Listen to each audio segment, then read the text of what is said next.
आप रुक जाइए, मौसम बहुत ज्यादा खराब है। मुझे तो समझ नहीं आ रहा, ये दिन पर दिन मौसम खराब होता जा रहा है।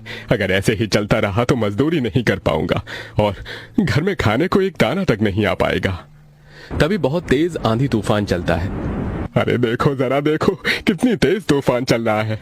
अरे महेश बेटा, तू झोपड़ी के ऊपर तिरपाल तो लगा कर आया था ना? हाँ बाबा, लगा दी थी तिरपाल। और उसके ऊपर तूने ईंटें रखी थी या नहीं? बाबा, ईंट रखना तो मैं भूल गया। महेश के इतना कहते ही झोपड़ी के अंदर बारिश की वजह से पानी टपकना शुरू हो जाता है। हे भगवान महेश, तूने ये क्या किया?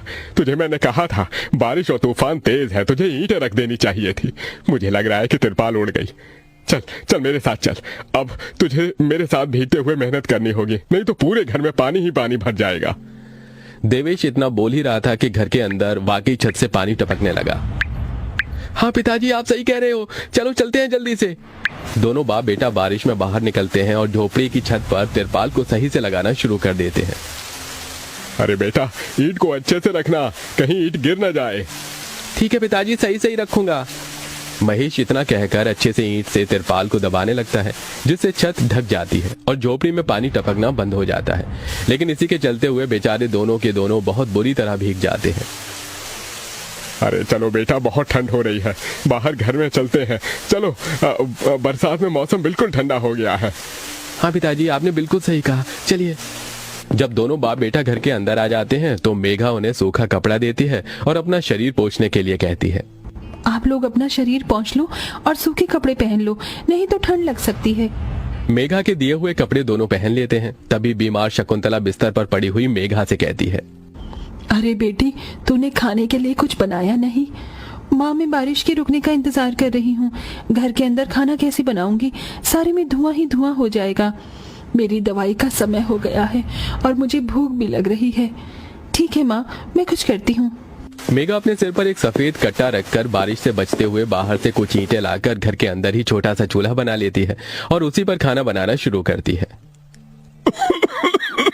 अरे बेटी, पूरे घर में धुआं ही धुआं हो गया है। पिताजी, खाना बनाना भी तो बहुत जरूरी था।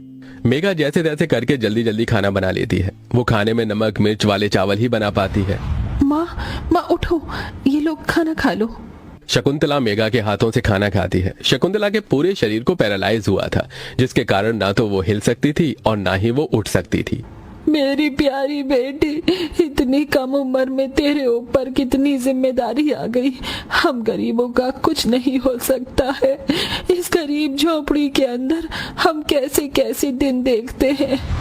कोई बात नहीं माँ, बच्चे समय के अनुसार बड़े होते हैं, लेकिन मैं समय से पहले बड़ी हो गई हूँ। आपको तो खुश होना चाहिए। मैं तो इस कदर लाचार हो गई हूँ कि तेरे सर पर हाथ रखकर तुझे आशीर्वाद भी नहीं दे सकती बेटा।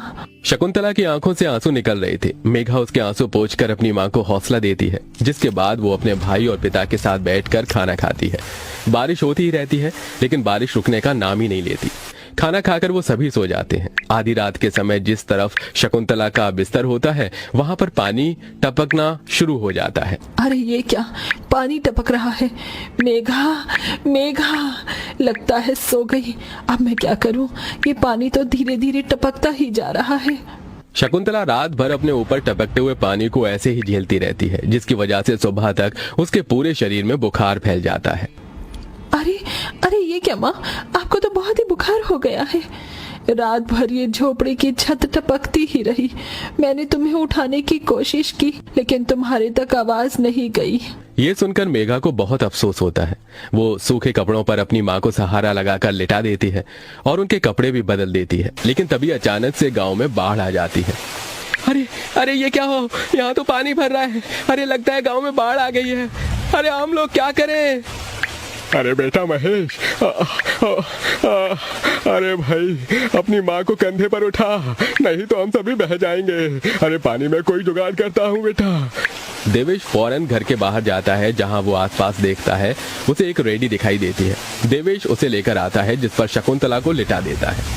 अरे चारों तरफ पानी हो रहा है, हमें अब यहाँ से जाना होगा, नहीं तो पानी में हम डूब जाएंगे।